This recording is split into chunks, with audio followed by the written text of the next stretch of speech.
Thank you. Ms. Duncan, could you call roll call, please? Sure. Okay. Chair Villagomez, Present. Vice Chair Penn, Present. Ms. Stark, Present. Mr. Durar,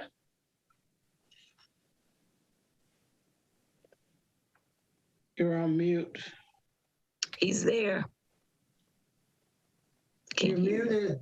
Can you? I believe he might have stepped out of his room. I don't He's see there. him. He's there. He's there. Okay, now can you hear me? Yes. Oh, so you wouldn't let me unmute when I wanted to, so I finally got back around to it. Thank you.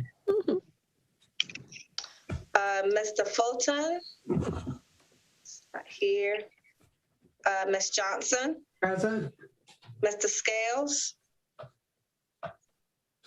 Ms. Williams, and Ms. Wilson. Present. Thank you, Ms. Duncan. Well, I believe we need to adopt our June minutes. Would we like to discuss them first?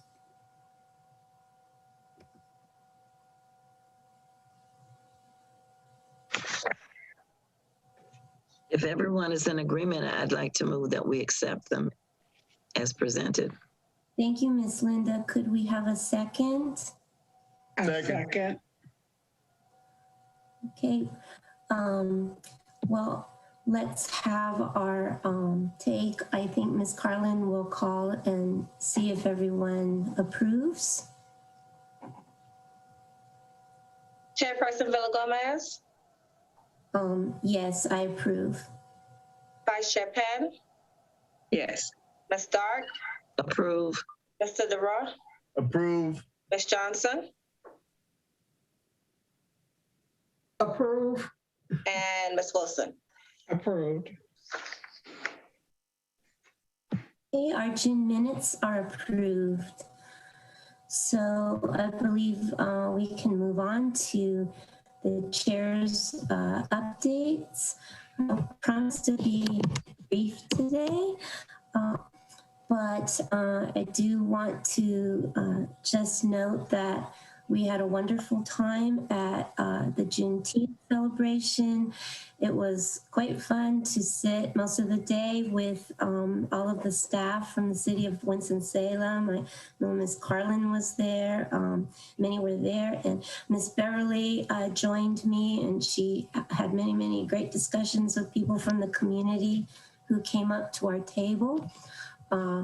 One lady in particular for me, it's been very exciting. She's followed up. I gave her my phone number. So many of you might know Ms. Deborah Miles. So when I return next to Winston-Salem, I'll be meeting with her, and she has many wonderful things she wants to share with our committee and of course with the city. So things related to the arts as well as churches. And so I'm looking forward to getting to know her, but she is incredibly enthusiastic. And so I think the relationship that I'm going to be building with her and all of the wonderful stories she's going to share with me, I think that just represents one of our committee's main goals, and that is to really build and grow our individual relationships with people in our community who are eager to participate and share their stories and really support us in our efforts. And so that's my update, but I think it was wonderful overall to really be there with our city staff supporters and just really be there to meet everyone who was willing to come to our table and really engage with us. The other Juneteenth update I have is that we now have more websites within the city of Winston-Salem website. So our committee now has a link to the videos, the introductory videos to our program. And so I just urge you to look at that and to encourage people in the community to look at those videos. And below those videos, there are very clear instructions about how to engage with us and how to share documents. And then also for the community at large, understanding best practices for urban history and oral history. So it's just very exciting that that website with our videos is up. I know that Ms. Linda made a video. Council member CPO did the introductory video. And so I just want to thank everybody on the committee and everybody from the city who really supported that. It's just very beautiful. So, so go see it. Then my last update, and I promised to be brief today, but of course, you know that I sent out a number of readings last week, and I apologize for sending them so late. It was a little bit tricky for me, the end of June, between finishing off summer school and then coming out earlier to San Diego than I had planned to assist my mother with some health issues.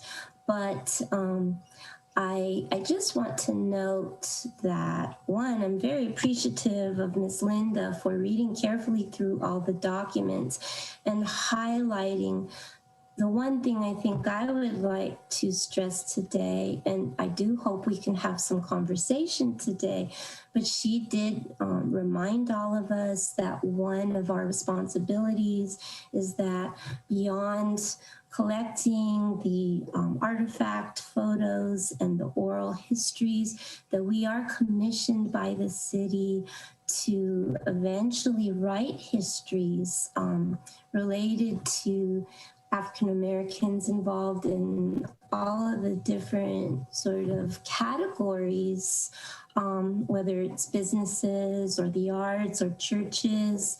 And so I want to remind us all to look back at that, and over the next few months, I believe we might want to come together and start to think strategically about how we will write those histories. So I think we might want to be strategic and think about writing, maybe begin to write one of those narratives that eventually will be posted. And that is a large task, but it's a wonderful challenge. And I look forward to working with each of you who might want to write. I obviously know that some of us won't want to write those narratives, but partnered writing of history is something I have loved to do, and so I will be really blessed when I collaborate with those of you who want to write. But some of us might want to be more engaged in doing the readings and collecting the evidence and thinking about what would be appropriate beyond our oral histories that we will collect and beyond the images of artifacts that we will be collecting. We might want to think about other appropriate sources that can guide us and that we can use to really write beautiful narratives that will do complete justice to all the lived experiences, the great achievements, the celebration, and of course the great tenacity and strength of our people in the history of our city, and the way that African Americans survived and thrived in the face of such challenges. So we haven't spoken too much about that. And again, I really am appreciative of Ms. Linda for bringing that to our attention through her email response. And lastly, what I would like to say about the readings, which of course include our own city bill, the bill from the federal government, and then various other readings that I think are helpful, is that all of this will help us to see our work within our own local context. And then as we look at our work as it compares to, say, what the city of Greensboro is doing and our wider regional state developments, recent history in relation to defining what reparations mean and acts of supporting reparations for African Americans, whether it is symbolic but very public in official apologies, or for actual monetary and other kinds of things that will help African Americans move to achieve and gain equity and equality, and really have that transitional justice, and of course the restorative justice, and also the protections for moving forward. And so many of those documents I have sent, they speak to us about that, some of the best practices within our own state, and great examples, and then nationally, and then internationally. And I think, you know, our efforts to, as our own committee works to make sure that moving forward, African Americans will always be protected and always will have access to everything that is good and promotes the well-being of other people in the country. And so I think that is so important. It's not, reparations are not only about the past, but they're about equity and thriving and equal rights, full equal rights, and dignified living within the present, and then full protections for our people for the future. So I just encourage you to think about those readings over this next month, and think about where we are, what we've experienced in our histories past in the African American community. What are we experiencing, good and bad now, and what do we need to do for our people to protect their futures, to protect the children and the young people moving forward. And so that is the last of what I will say. But now I would hope that other people might make some comments. And Ms. Linda, you might want to summarize and expand upon your thoughts that you shared with us so graciously last week about the readings. Sure. It was really a very minor thing, but I read the document about the possible reparations and the apology and all of that. And I think, I think the apology is appropriate. I thought it was good. I only had problem with one word. I said it was very minor, and that was the word slum, when they were talking about the removal of, I forget what the word was that they used, but it was the removal of neighborhoods for progress. And I just had a problem with that word, because that word has a very negative connotation. And it can also remind people of the word ghettos, not the American ghettos, but the Warsaw ghettos during World War II. Well, those persons were put into those areas and blocked from going anywhere else in the city. It was their neighborhood. They didn't think that it was a ghetto, but the authorities there pushed them into that area and called it a ghetto. So I just thought slum reminded me of the word ghetto, and I just thought we could be a little more creative and come up with a different phrase. We know why it was done.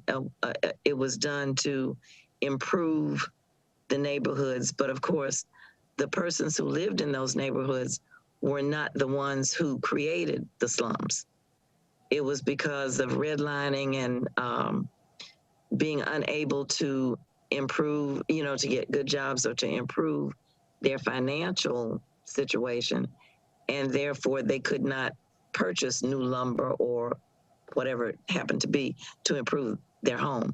So I just had again, this is my personal opinion. So if nobody else feels that way, that's just fine.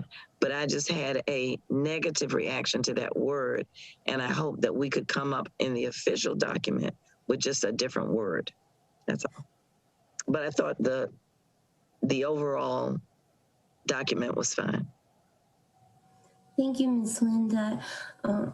Again, that is such an important point, and I think that we as a committee could be helped with finding the terminology and the context. If we refer to some of the work of my own colleague, Dr. Russell Smith, who's our urban geographer in my department at Winston-Salem State, he's also the founding director of the Spatial Justice Studio. So he's partnered with the city in the past. We've had conferences related to the very institutionalized approaches to hurting African-American communities and neighborhoods locally. And so he really is one of the current experts. And so he has published both scholarly work and many popular media. He's done videos on what has happened systematically, what those racist systematic approaches have been to hurt our local African-American neighborhoods. And so again, I'll send some readings, some of what he's put out there to the committee, because that could be, his work could be a good starting basis for us.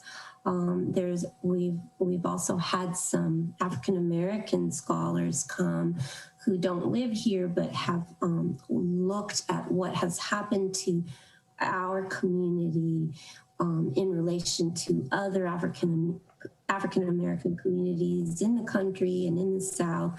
And so I'll make sure that I send those readings out, and if people care to read them for our next meeting, that would be wonderful. I also think that those readings could be a good starting basis for those narratives that we will eventually produce for the city's website.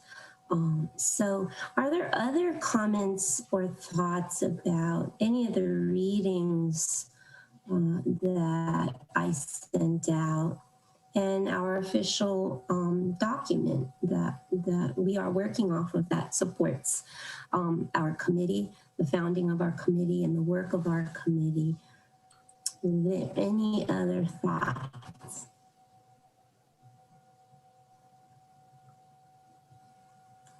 All right, well, I encourage you to use our email also to discuss things between our meetings. So please feel free to just shoot out a couple thoughts if they come to you. And again, I think Linda was very succinct, but what she said to us was very, very important. So often you might just find one or two points, but if you share your thoughts, that could help us all think, refine our individual thoughts, and build our sort of collaborative thinking about events and the various issues that we want to highlight moving forward. So if there are no further thoughts or comments on our readings, then I believe we can move to the next agenda item.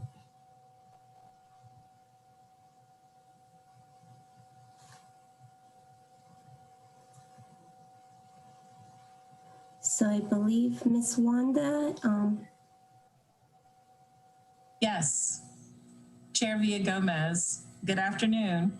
good afternoon. Thank you.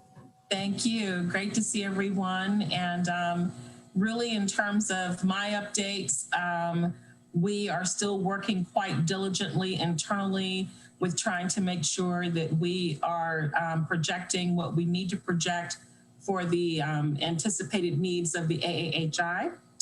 And so we have been looking at things like any types of budget requirements that may be necessary moving forward in anticipation of eventually being able to establish some type of mechanism for retrievals, for information retrievals.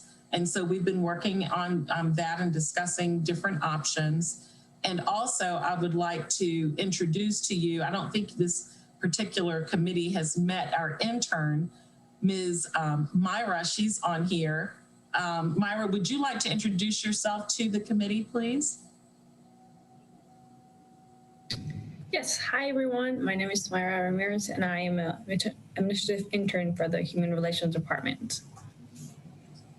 And Myra is a recent graduate of Salem College. She just graduated last month, and so we're very proud of her. She was working with us as an unpaid intern as a part of her school requirements that she needed to fulfill. But now we have her as a paid part-time intern, and a part of her responsibilities will include providing support to the AAHI, whether it's through research or so forth. But we don't know how long we will have Myra, but we're hoping to have her for as long as possible and to maximize her time with us. And so she has already undertaken looking into a few particular possible grant opportunities that have come to our attention by way of our illustrious Assistant City Attorney, Keisha Redd. And so Myra is looking into some of those leads that Keisha has shared with us as a part of our internal committee efforts. So I just wanted you all to know that the inner workings are still ongoing, and we're still quite happy to have the support that we have across different departments in support of the AAHI. Welcome, Myra. Thank you. Welcome. Thank you. Hello, Myra. And committee, Ms. Myra was with us, and so we got to meet her. Some of us got to meet her at Juneteenth. So Yes. it's great to see you again, Myra.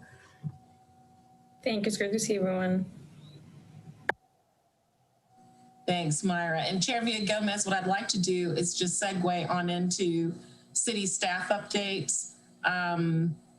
I know that marketing has been quite busy, and I really do want to thank Mr. Frank Elliott for all of his hard work in helping to create and develop the virtual orientation piece for the committee.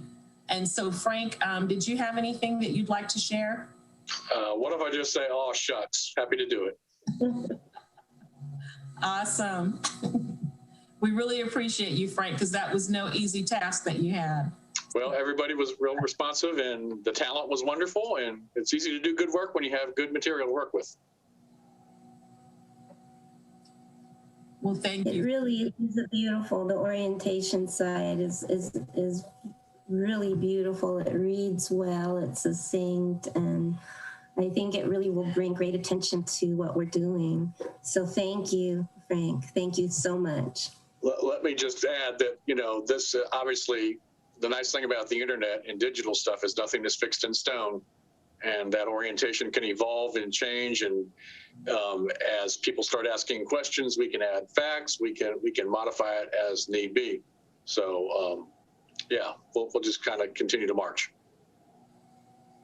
And Frank, would you mind mentioning one of your newer staff additions, because I know that he has been working with Jamie on the possibility of trying to develop the website a little bit more, in particular, looking at our advisory boards and commissions, including the AAHI. Certainly. So we have a new city web content coordinator. His name is Tom Shivala. And Tom is very adept and rather fast at what he does, which is good because we have almost 3,000 pages on our city website that have to be maintained. But yeah, Tom's got a lot of initiative, and he's kind of been going through things. And as he does jobs for departments and looks at their pages, he starts thinking of how things can be made better, which is a great attribute for him. And so Tom's going to be working with Jamie and developing some better pages.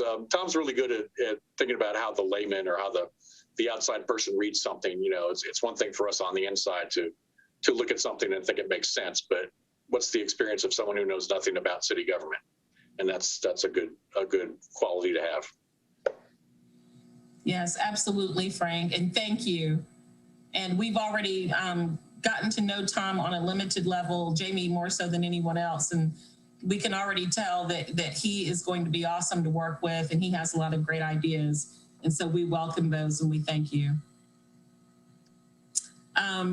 And then moving on to the IS side of what we do internally, Ashley, Tom, anything you all would like to update the committee on?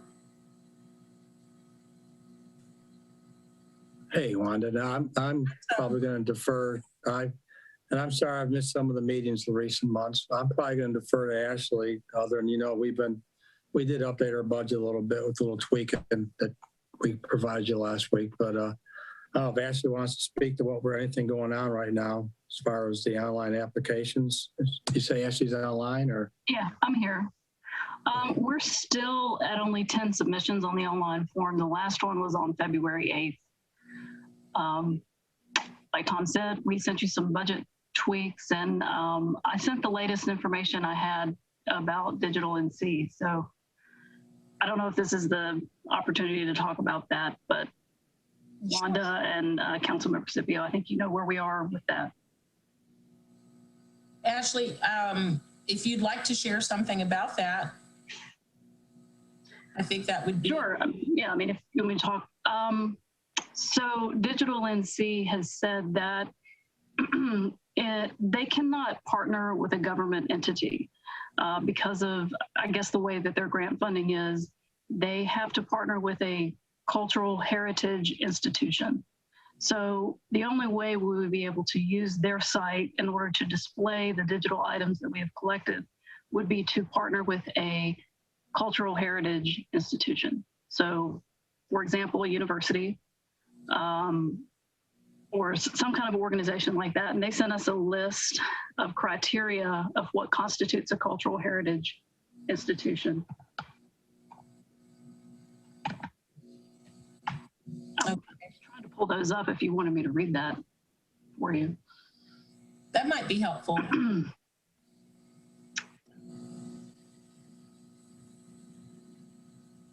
Give me 1 second. Sorry. Sure. Okay, they said that Digital NC can partner with cultural heritage institutions that fill at least a few of the following criteria. 1, have contact information, a phone number, email, and address belonging to the association and not just held by an individual or individuals. 2, has been in existence longer than 5 years. 3, been incorporated as a 501c organization. 4, hold regular meetings or events. 5, maintain an online presence, like an updated website or Facebook page. And then lastly, operate with some sort of governance structure. In the past, they've worked with college and university libraries, public libraries, archives, museums, historical societies, alumni associations, genealogical societies, and historic sites. And their only other advice was that if we partner with a cultural heritage institution, how that partnership would be structured and how that would look would be up to us and that other organization. For Digital NC, it's just a matter of what name the artifacts get displayed under digitally. Okay. I believe. Okay. That makes sense. Can I make a comment, Wanda? Sure. So, as you know, a year or two ago, our plan was to, as you know, we got the current temporary online application set up that Ashley alluded to. We've been taking a few application or submissions, but the long-term plan originally was to go off the city IT we would follow our typical standard practice where we write an RFP and we would contract with some hosting firm out there. We went that route, very expensive, very, very expensive options.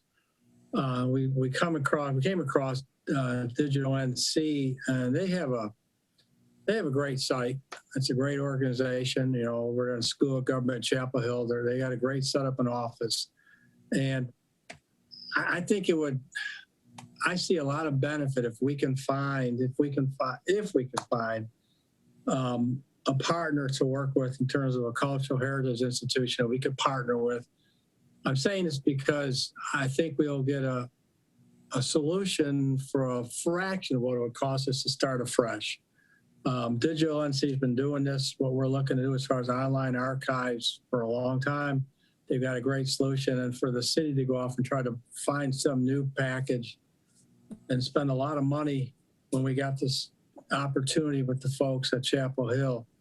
So I think it'd be very beneficial and behoove us if we could truly find a partner, again, along the guidelines that Ashley just shared. I'm thinking, obviously, IT costs, to be honest with you, and what it costs to implement a new solution and ongoing. We would save a lot of money if we could partner with Digital NC. And I'm also thinking if we find the right local partner, the right, I don't know what the right cultural heritage institution, we find the right partner, not only could it help us, I'll say financially from a technical standpoint, but it might help us with a great partnership as far as reaching out to the community. So I just would like to encourage that the group, we really try to go down the path of Digital NC first before we step back and try to buy and implement a whole new solution. And I'll just stop there at my editorial. Those are my thoughts. Thank you, Tom. Wanda, could I just ask a question? Sure. Ashley, is there any restriction on the size of this cultural institution, or any guidelines on the size of it? No, there are not. Just the ones I've read, and I can copy and paste that into chat. Okay. That was a list. Okay. Thanks, Ashley. And what I wanted to do also was afford our Assistant City Attorney, Keisha Redd, to chime in, because I think she had looked into what actually constitutes a cultural heritage institution and how it is that the city may not fit within those parameters. Right, Keisha? Yes. Good afternoon, everyone. So the term cultural heritage institution is kind of a very broad umbrella term that houses all of the, if you would, like I said, research institutions, public libraries, universities, historical preservation societies, alumni groups, any of those generally nonprofit organizations founded and organized around preserving the history, culture, et cetera, of whatever its stated purpose is in its guideline, mission, et cetera.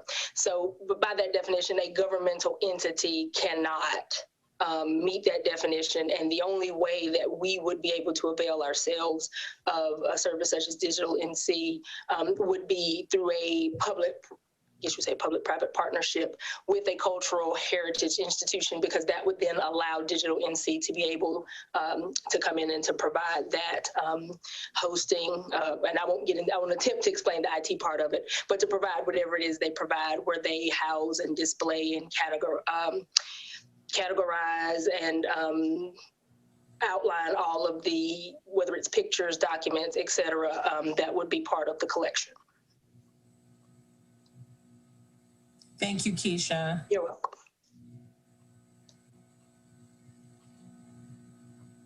So Chair Villa-Gomez, I don't know if you or any of the members of the committee has any, if y'all have any specific questions pertaining to any of the information that's been shared either in chat or verbally by any of us from city staff? I think you're on mute. Thank you. So my thoughts would be that the natural alignment, if we are going to go with university or college, would be Winston-Salem State University. Not just because I happen to work there, but because it is our local, historically Black university. And I believe we have some precedents for working with the city. So Mr. Tom Flynn, who is our library's archivist, recorded and I believe digitized many things for the city's Union Station reopening celebration. And he has been a supportive member, not as a direct committee member, but he has been with our AAHI committee from its inception. So it might be worth our while to invite him to our next meeting, and over the course of the next month, I could have some conversations with him about the possibility of being the cultural institution. So those are my thoughts. I mean, we also have the new Winston Museum, so we might be able to partner with them as well. But in my opinion, WSSU would be ideal.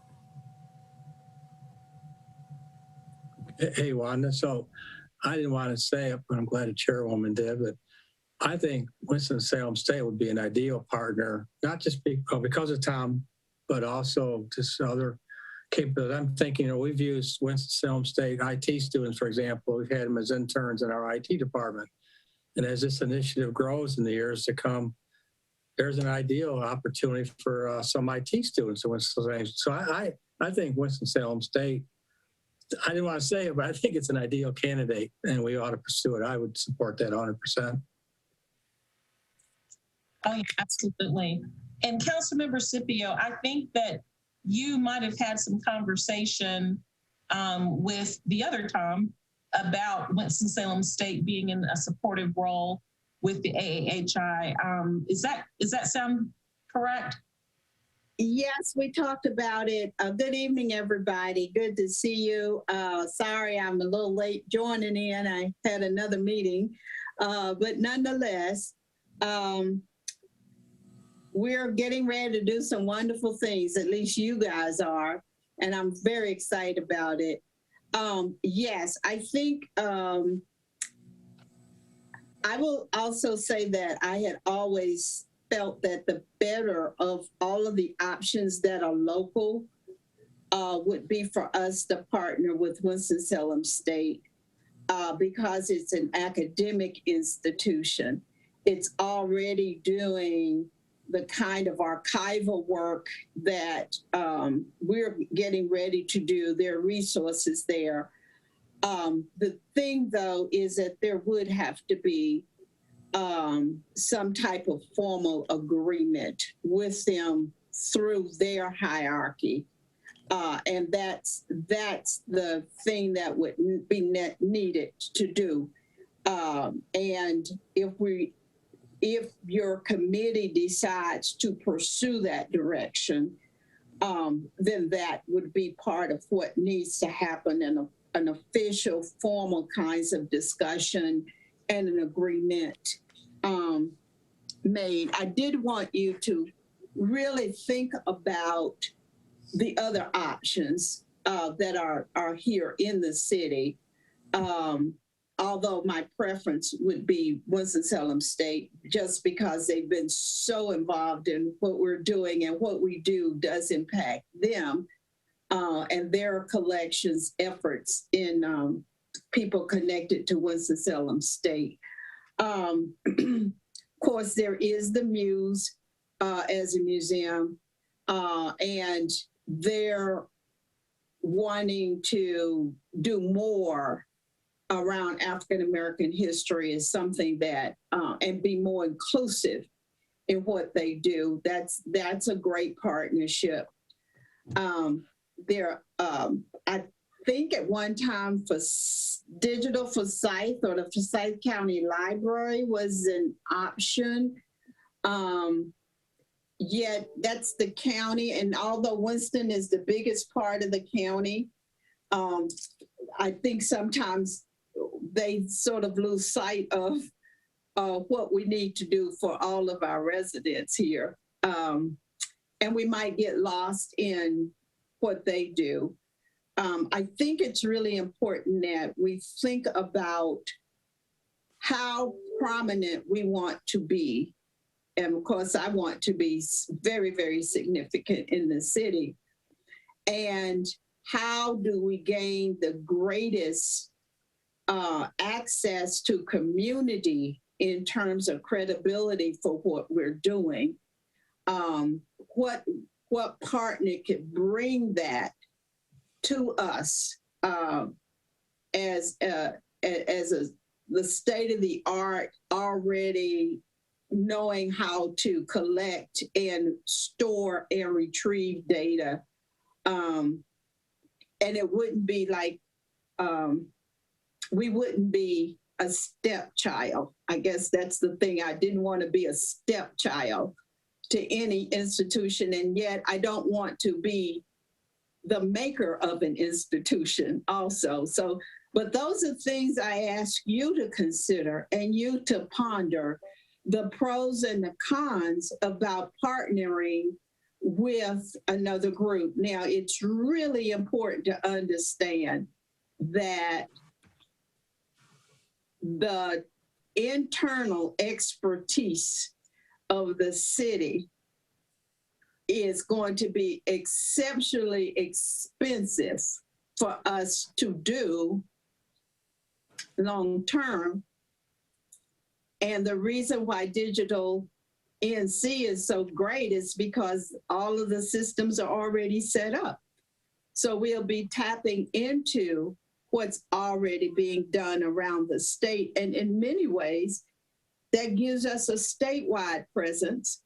And once you're in the statewide presence, you automatically get connected to national and international connections. So I guess I'm a little biased, but I'm going to stop talking about how I see all these things, because it really is up to you to say, that seems like a smart move for us to make. Or you rather for us to do something, or the city to do something different to impact the vision of establishing this archival database that people can download information into, as well as retrieve and have it long term. So I've told you my biases, so I'm gonna stop telling you my biases, and you guys need to think about it.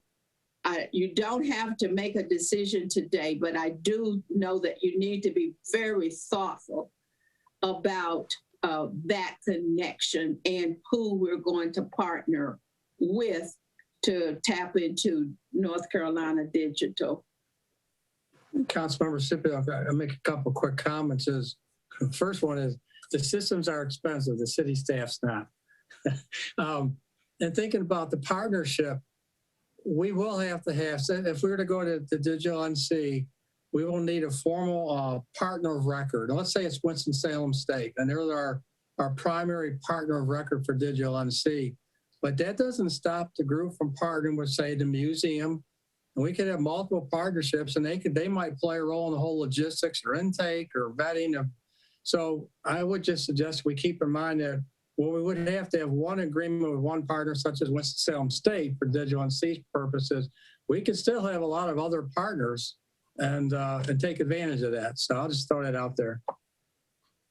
Thank you, Tom. I love lots of options, because if we can spread our net, cast our net broad, then we'll be possibly tapping into more people throughout the city, state, and nation, because everybody's not on WSSU's site, but they might be on the Muse, or they might be on Triad Culture Arts, or they might be on the archive, or they might be on Regnota House. I mean, if that's the case, you know, that would be beautiful in many ways, that, you know, cast our net fairly broad.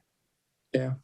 And again, Tom, the whole thing about digital NC, I want to make sure we take everybody back to baseline understanding, is that digital NC's huge value to us would be that they already have something in place that would make retrieval and research very convenient and easy, right? It's convenient.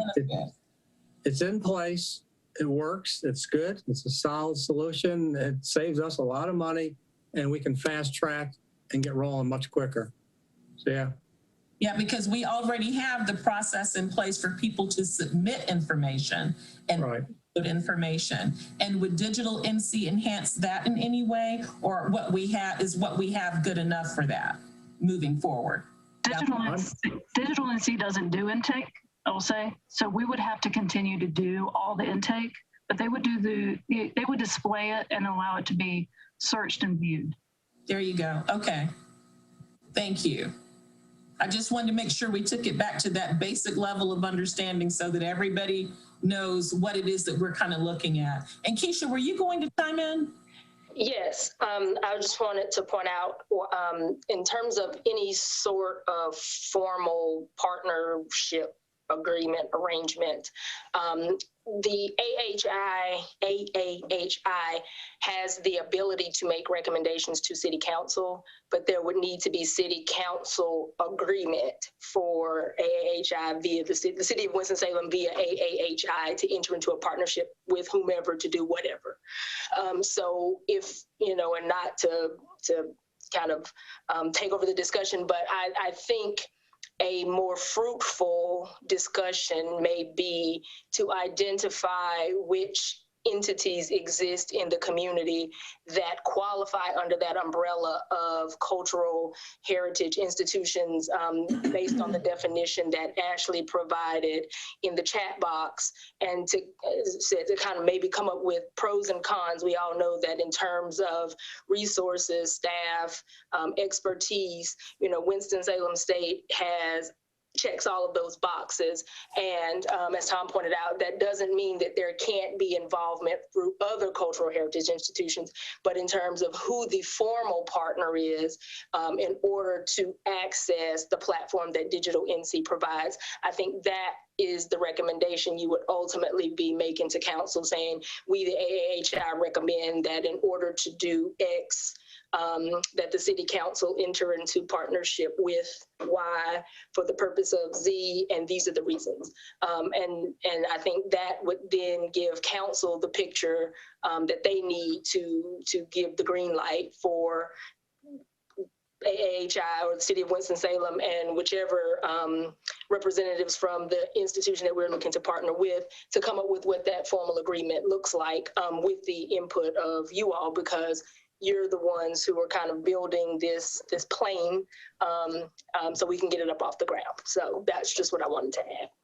And so to get it started, can the attorney's office create a draft as to what, a draft MOU as to what the city requirements might be? And then as we work with the institutions, be it one major institution academically, and then others that would include entities like the archives and Triad Cultural Arts and Muse and whomever else, to have a plan of a program agreement with them to be able to do some stuff. But if we can have what the draft would look like on the city side, that would say, these are the specs that we need to have, then that will give us, and of course, we need it done in about 30 minutes, but yeah, the next meeting, certainly if we could have that in place, I think it will give us some directions to which way to go.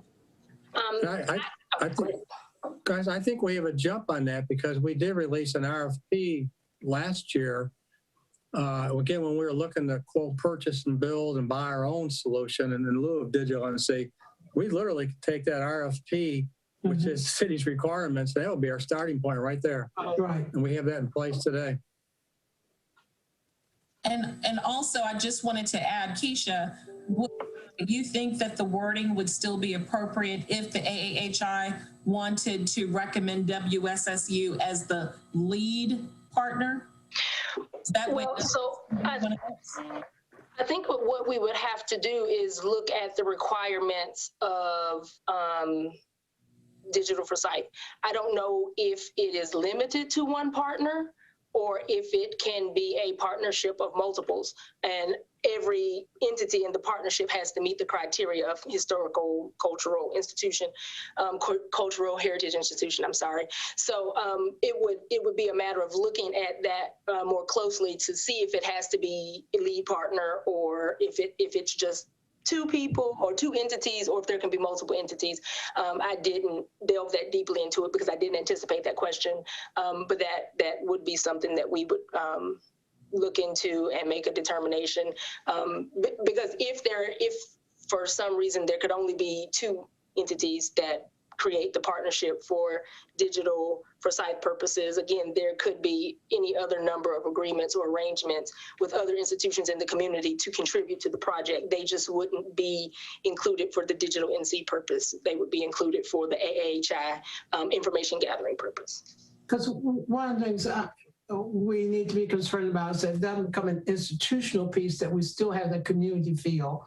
And the institution may not be able to produce the community feel that we're looking for in being out there, boots on the ground kind of thing.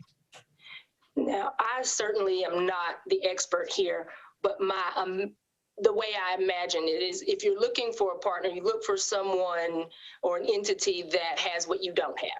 And so while we have IT expertise, we may have legal expertise, and we have people who are members of the community in terms of actual formal historical collection, archiving, like the technical expertise, I think is what we would be looking to that partner to provide. And I would imagine that's what Winston-Salem State or whatever entity we ultimately decide to go with, how to collect an oral history, how to preserve documents, how to scan them or how to display them in a format so that the integrity is not compromised. Those would be, I imagine, the types of things that we would be looking for to ensure that whatever it is, like they wouldn't be doing the boots on the ground work. They would be kind of assisting to make sure that whatever we collected, gathered, et cetera, created, was done so in a historically accurate, historically respectful, culturally respectful sort of way, so that the final product is something that we all could be proud of. I have a question. So in order to access Digital North Carolina, the way we would do that is by partnering with Winston-Salem State? For a cultural heritage. Okay. And so we would need to partner with a cultural heritage institution in order to access Digital North Carolina. It makes sense to do that with Winston-Salem State because it's got proximity and it's got access and it's got some other things that gives us an access to Digital North Carolina. And it could actually provide us with other opportunities to partner with different organizations that would bring more to it. Is that kind of the way I need to be thinking about that? Yes, sir. Okay, thank you.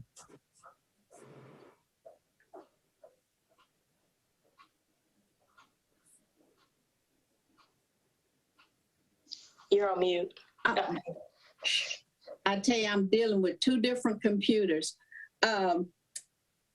Maybe, I don't know if anybody else is a little confused about what Digital North Carolina does and then what we would then do.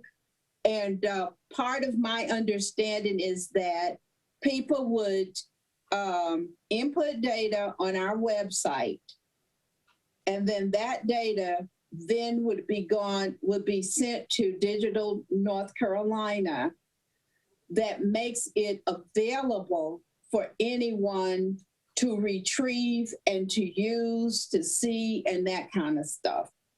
Do their research, which we don't have the capability of doing that right now. And is that sort of it in a nutshell, or is there more that we need to talk to about what it also brings to the table? I think at a minimum, what Digital NC offers, this is the bare minimum, thinking hardware technology, is they have a storage solution. They have a warehouse where they've been dropping all these documents for different initiatives across the state for years. They offer us that warehouse. And for us to leverage their warehouse, which they're willing to let us use for free, will save the city easily $20,000, $25,000 a year of paying some warehouse. So that's a minimum. They also have the application that allows you to retrieve from that warehouse. So we're still going to use the city provided, what Ashley and her team has done, and Frank, all the work we've done on staff. We're still going to use the city intake. We're going to drop it in if we go this route, we would drop it in the Digital NC warehouse. We would use their custom app that everybody else uses to pull out of their warehouse. So they're saving us storage money, I use the term, to store all our data. They're backing it up. They're protecting it. That allows us, I say the IT and staff, Juana's team, Frank, allows us to focus on the intake side, the community side, the websites. So at a minimum, they bring us that warehouse. Now, they also are in that business, and we've had several discussions with Digital NC, and I'm sure they'd be willing to give us advice and assistance as we move along. And then if you think of someone like Winston-Salem State and Tom, we got too many Toms now, but Tom at Winston-Salem State, we might decide you're kind of our partner.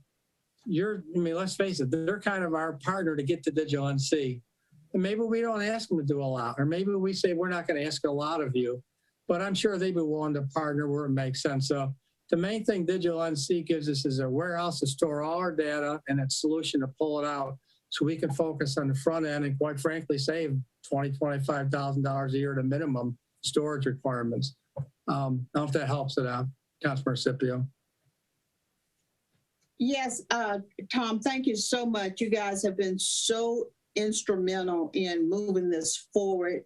For the committee to know that we really would not have gotten to where we are today if you didn't have the back of the house sort of being built by Tom and his crew.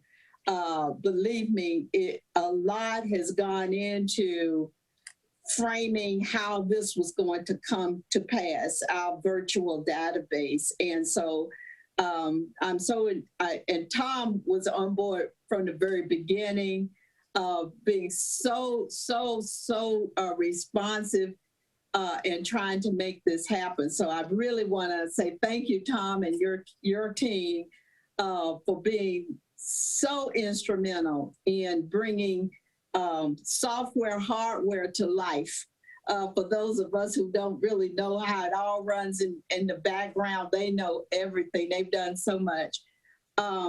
So I guess the question I have is, if we were to think about the mechanics, I upload stuff to the city's website, then would the city then download our stuff to whatever the partnership link is to our cultural group? And they then in turn have to download it to Digital North Carolina, or because we are partnered with this cultural group, we just automatically download it directly to Digital North Carolina. Yeah, I think we can have a one-step process. I don't think we need to have that two-step. I mean, if we implement this solution right, again, I'm more on the technical view, we implement this correctly, a typical citizen is not going to know or even care if we're storing the data in Chapel Hill at Digital NC, if the intake site was written by IS staff in the city, or we farmed it out. If we really do it right, the whole technical piece ought to be seamless. They just know I go to this website to load it up, and I go to this link if I want to pull it out. And but to answer your question, I don't think we're going to rely on Winston-Salem State to be part of our pushing the data. They're kind of our legal connection because we're a local government. I just want to say, I agree. I think that's right, Tom. And Digital NC has a variety of methods that we can get them these digital artifacts we have. And they said they would work with us and figure out what's best. So no, we don't have to go through the partner. The other thing I did want to mention, in addition to the website that we have where anyone can upload stuff, if you guys are going to think about scanning days or anything like that to go out into the community and get them to scan paper copies or photographs of stuff, that'll be another, collection point. And we can also take that and then upload it over to Digital NC. So it's whatever collection points the committee comes up with, we can take all of those digital artifacts and dump them into Digital NC's storage database, as Tom said. Ashley, thank you for that clarification. And I will just say that I found that the Digital North Carolina, the various archives of photos and collections, very easy to use myself for research. So when I was doing research for our Union Station permanent public history posters, I used a number of different things from that digital base. And it was easy to either link in directly through them or often through Chapel Hill. But whether or not Winston-Salem State ends up being the prime partner, I think that Tom Flynn and I could reach out to Chapel Hill and find out what they did for their collections, if that would be helpful. And then I do want to find out how we will sort of initiate the potential partnerships. So, I would be happy internally within WSSU to send the letter to whomever. But I think, as a committee, we need to think about the different groups and primary partners and secondary partners. So it might be helpful to have people come in from the different agencies and if they would have an interest. But I think we do need sort of the step-by-step process for how to at least initiate discussions with our potential partners.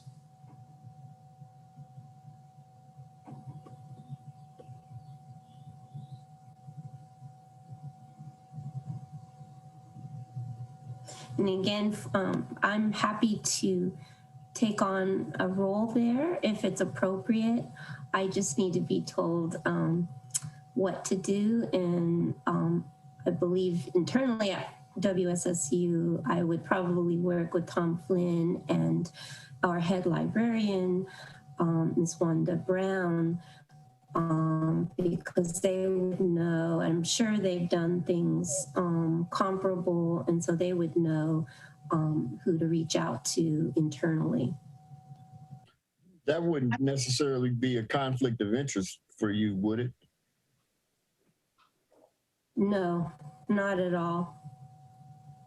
And I just want to point out, I think maybe some of your questions, Madam Chair, may be answered by the resolution itself that City Council would pass.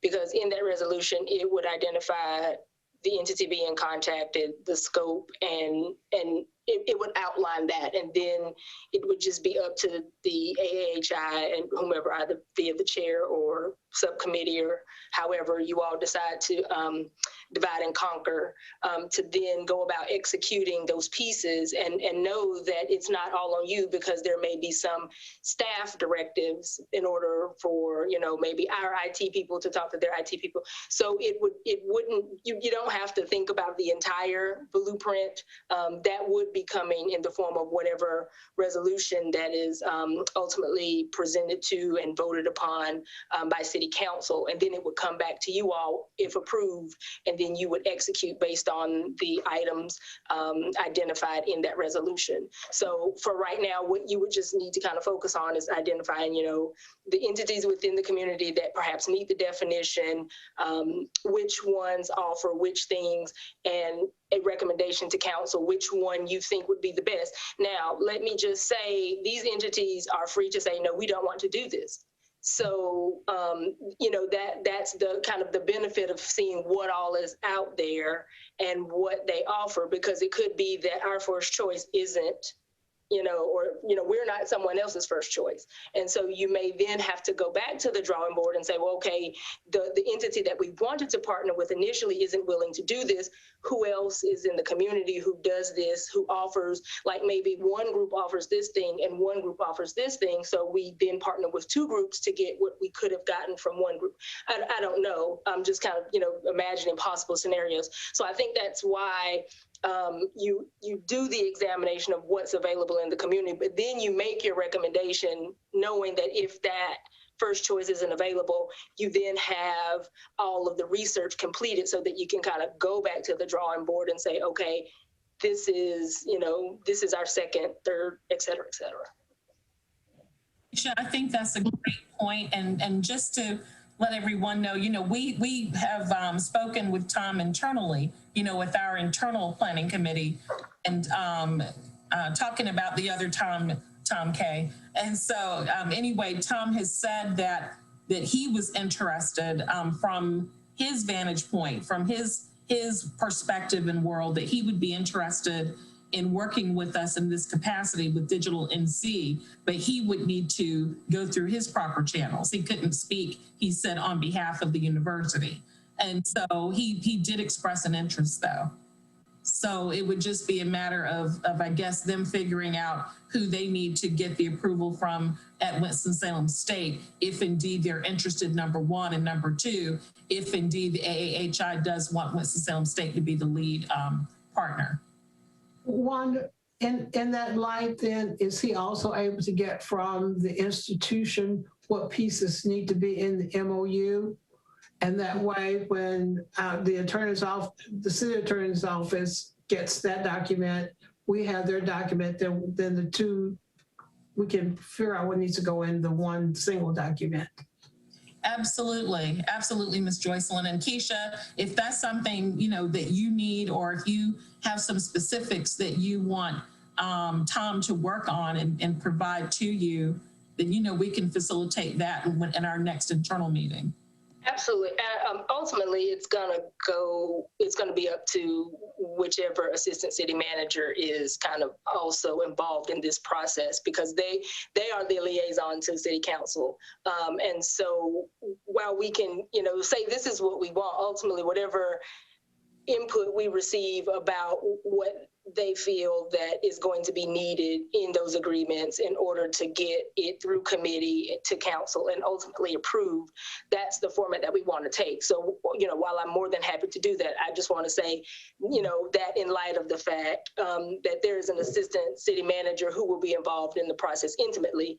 And so because they're the liaison to council, whatever I say is going to be with the understanding that it's not the gospel, because ultimately I'm not the staff member that makes the final decision. I would be working in conjunction with the assistant city manager's office to get that presented to council and approved ultimately. Right, and we understand that it's just so we can be a little proactive in what we're trying to do. Yes. So I just have a question or a thought. For today's committee, is it that do they need to endorse moving forward with Digital North Carolina as a partner to complete the initiative of AAHI, which includes retrieval? Is that what we need to agree on today? And if that is also, if you would give it to, I'm going to say this, give it back to staff to investigate the various partnering opportunities and what that might mean for the city and for our partners, and bring that back to you, because I think that we could talk a lot about this, but I think we really need to get more insights on how to move it forward. And I think we can't move it forward until you guys say, yes, move it forward as a process. I think that was why it was presented today. Yes, ma'am. That's it, Councilmember Scipio. And also, Ben Rao is the assistant city manager. Would be involved because that's who we're working with now, Keisha. Okay. Make sure to include Ben, and he is aware I have briefed him on this, so he would just need to be brought up to date, up to speed, and I'll do that with no problem. So, Chair Villa-Gomez, based on what Councilmember Scipio just said, that would be great for you all to vote on moving this forward, if that's your pleasure. Absolutely. I was hoping we could do the vote today. So do we have... Can I quickly mention, this isn't a commitment at this point in time to NC Digital. We're just basically saying direct staff to go research and come back to you with the recommendation. So we're not certainly committing to Digital NC today. You're just telling us, I think, go do the legwork and come back with recommendations. So could we, thank you for that clarification, Tom. So could we have someone move to approve our committee's support of the City of Winston-Salem staff to do that footwork, to do that research for partnering with Digital North Carolina? Could someone move for us to approve that? So moved. And a second? Second.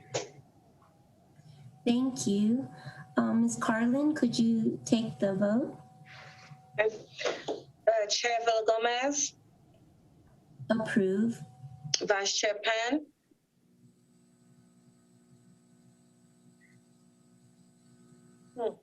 Looks like she's gone. yeah, Ms. Stark, Mr. DeRoe, Carla, Ms. Dark put a message in chat saying she had to leave at 3. Mr. DeRoe, I approve. Ms. Johnson, Approve. Ms. Williams, Ms. Beverly, you're on mute. I know, I approve.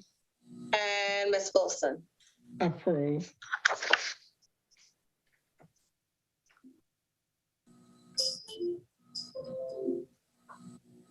That motion was approved. So, thank you.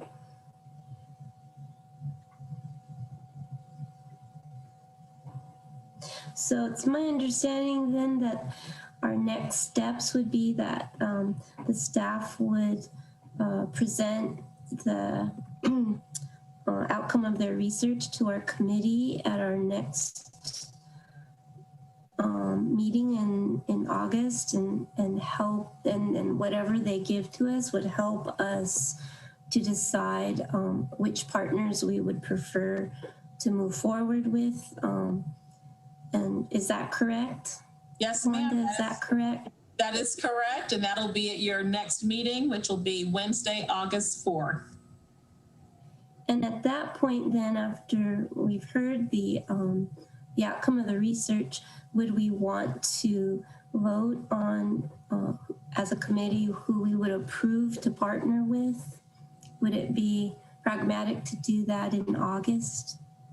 I think so, yes. That would be a great next step. So that would probably be one of our main priorities, then, one of our most important items in August. I agree.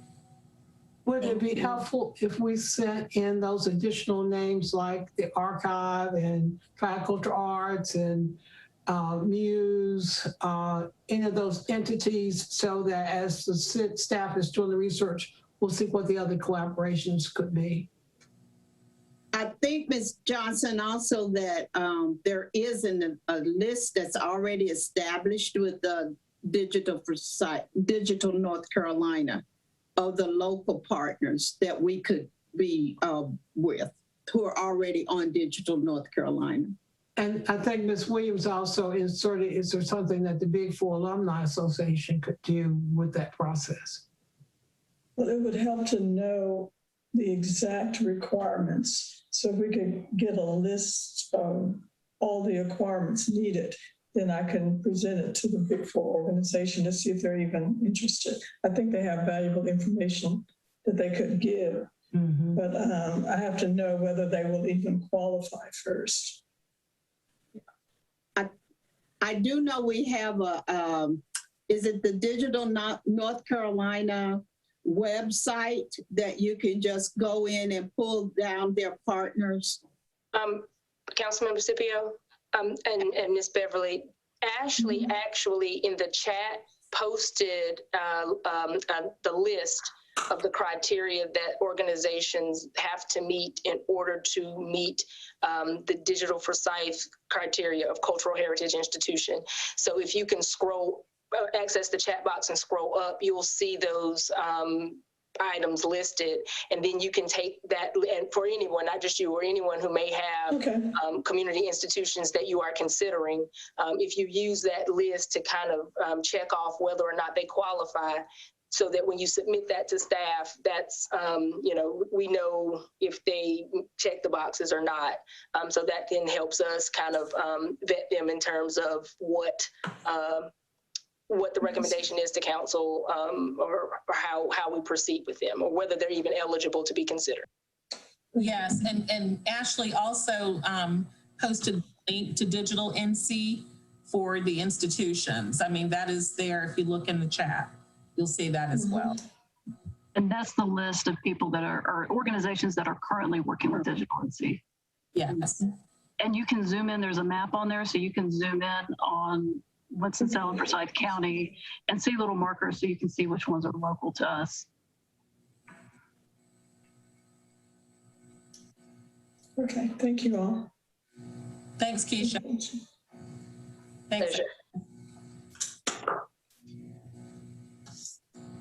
And so Chair Villagomez, that was it for the city staff updates.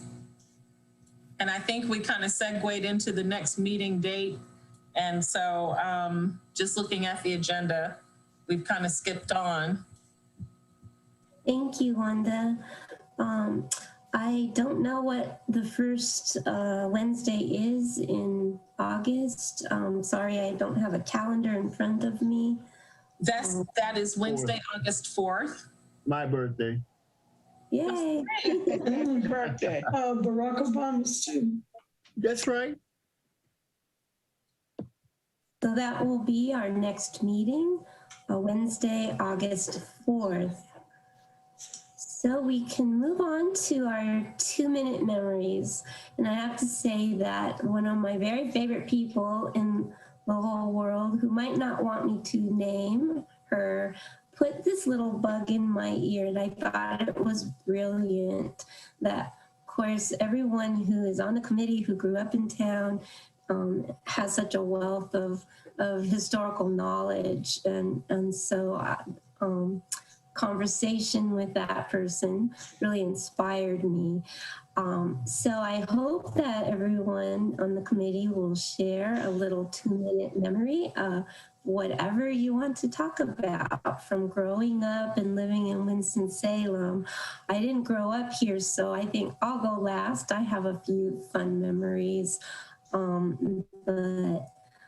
Is there someone who would want to start off our 2-minute memories? And remember that then these oral histories will be collected in our minutes and in the recording of our meetings. So it's a whole nother great kind of archive for us for oral histories.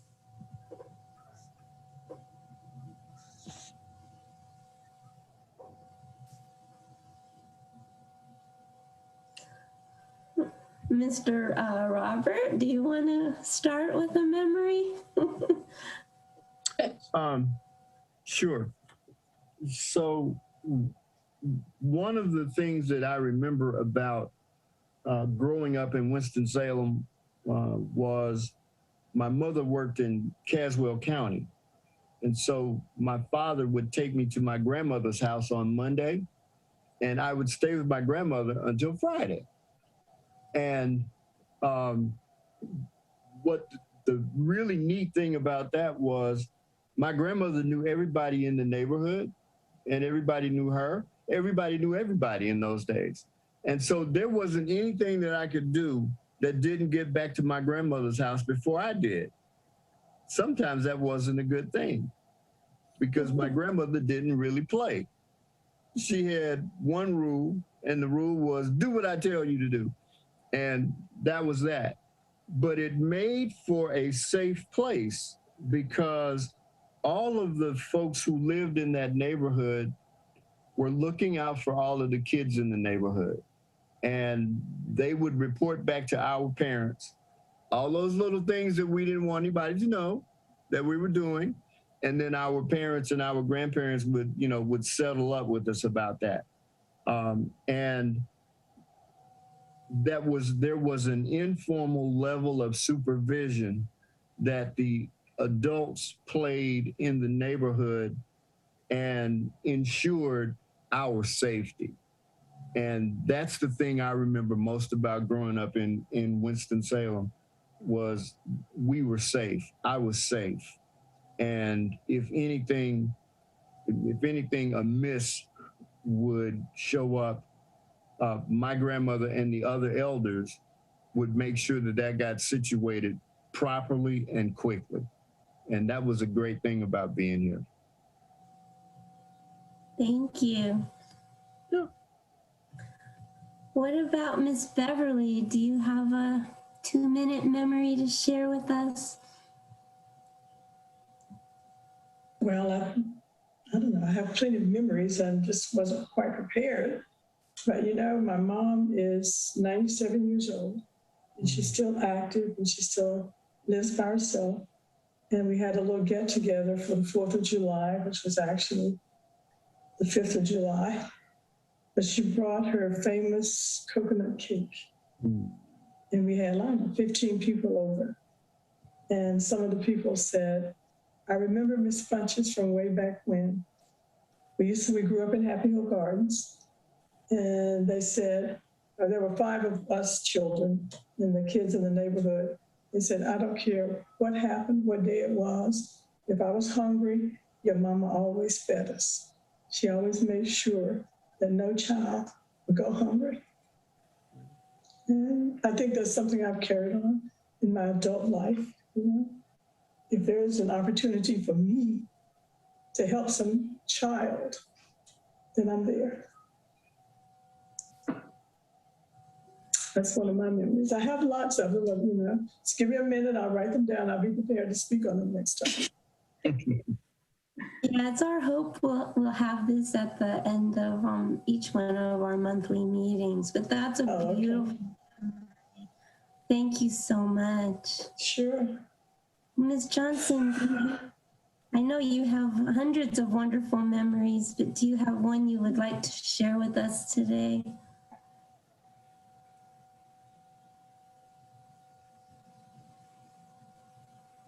She's going to. She maybe had to step away. What about Miss Annette? Miss Wilson, do you have a memory? Sure. Reflecting upon just growing up in the neighborhood, as Mr. Dura alluded to, and as Ms. Williams alluded to, the neighborhood was such an integral part in our lives in that we all did look out for each other. But the neighborhood, what I remember was that there was the Graham Avenue Love Thy Neighbor Club. They met monthly in homes. It was, I think it was a weekday meeting. It wasn't a weekend meeting. They prepared meals. They conducted their business. And as children in whatever house, was hosting, it was just a pleasure to have company in your house and to be a part of, because you could sit in the meeting, you couldn't say anything, but you could sit in the meeting.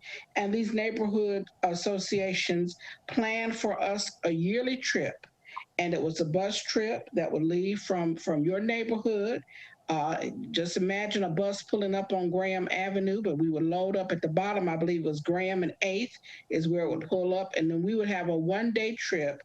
We went to places like Lakeside, Tweetsie Railroad, all of that. And we look forward to that annual trip because for some of us growing up then, that was the only really out-of-town vacation you had. It was just a one-day experience, but it was a neighborhood experience. We packed our lunches, and I always just recollect that Back then, people could cook on Sunday mornings, leave their dinner out. It didn't spoil. It was ready because you didn't do a lot of cooking on Sunday. So sometimes they even cooked on Saturdays or early before we went to church. And then you came back and you had family dinner. But just the whole neighborhood concept that they worked together to plan something that we all could benefit from as a community of children. And while it said Graham, there were the neighborhood reached beyond Graham because you had people from Jackson Avenue and Gray and Rich and Cameron who all would participate in this yearly neighborhood trip. Yeah. Thank you. That's beautiful too. Well, I'll share my memory. I will say that when I moved to City of Winston-Salem in 2000 to take a tenure track history position at Wake Forest, I often felt like sort of a fish out of water in that part of town. And especially the MLK and Winston-Salem State, that area just always drew me. And so I would find myself driving over there. And then when I finally came to Winston-Salem State and moved there in 2006, walked onto campus and walked into my first classroom full of beautiful Black students, I felt at home. And for me, I felt so safe, as Mr. Roberts said. I felt the safest I'd ever felt in the city. And it literally, for me, felt like walking into church. So I found my way. And as Dr. Shirley Manigault said to me years ago, I came to Wake Forest, but it was really to come over to Winston-Salem State and then to join the African-American community. So I'm glad to be adopted into the community. It's wonderful. So thank you all for sharing your memories. And we look forward to many more wonderful memories as we move forward. I believe we have time for any other items. I don't have any other issues or items to discuss, but if anyone has something to bring up, I believe we could have a few minutes for that. Any updates from the subcommittees or any other thoughts to share or suggestions? I see Ms. Johnson is back. Maybe she can share a memory. Ah, yes. Ms. Johnson, would you like to share a memory of growing up and living? I've shared today already, but they're all good memories. Even those that some would think would be difficult, but our community taught us richness and did not teach us that what we had was not valuable. Even those persons who you may have thought were, and others may have felt that have nothing to add to the community, they were the best of whatever they were. So it was that they did their best. And that's the gem, I think, from our community. When I think about the whole conversation we had earlier about what's slum, what's ghetto, it's in the eye of the beholder and it was the authoritative piece that came out that people could decide what would happen to communities when we had limited power to say. So what for some communities is a slum or blight, for other communities with the same kinds of environment is historic. So, it's what we revere in our communities, the richness that was there, the camaraderie, as Mr. Dura talked about, and Ms. Williams talked about. It's no child was left behind. When I think about our school system, I'm gonna stop talking because there was a piece on, I think it's a school in Mississippi, perhaps, that has this whole piece about vocational training. It's like, hey, we did that 50 years ago because you either had an academic track or you had a vocational track. But when you graduated from high school, you graduated from Atkins High School on Cameron Avenue, you knew what you were going to do without question. So it's the richness and the history that we bring. I'm done. Thank you. Thank you. That was wonderful. So are there any last issues, thoughts, suggestions? I just want to thank the staff again for all the support they give our committee. When I participated working at the Juneteenth table, it was just, first of all, we had just received our newsletter, but the newsletter was very well received by the individuals that picked it up. I want to thank you again for your support of that. That helped kind of bridge the gap, I think, for a lot of people in the community with what we're about. So thank you all for the support that you give this committee. Yeah, thank you for noting that, Ms. Annette. There was so much interest in the newsletter. I think we passed all of them out, and again, all the city staff. Jamie, I didn't mention her earlier, but she was there with us as well, and really tried to reach out and just bring people over so we could share and let them see the newsletter and talk to people from the community about what we're doing. So thank you for noting that, Ms. Annette. So if we have no other items or suggestions, then I would ask that someone would move to adjourn. I move we adjourn. Thank you. Ms. Carlin, could you take the vote? Chair Villa-Gomez, Approve. Vice Chair Penn, Mr. Dara, Approve. Ms. Johnson, Adios. Ms. Williams, Yes, I agree. and Ms. Wilson. Approve. So we are adjourned. Thank you, everyone. Thank you. Bye. Thank Bye. you. Goodbye.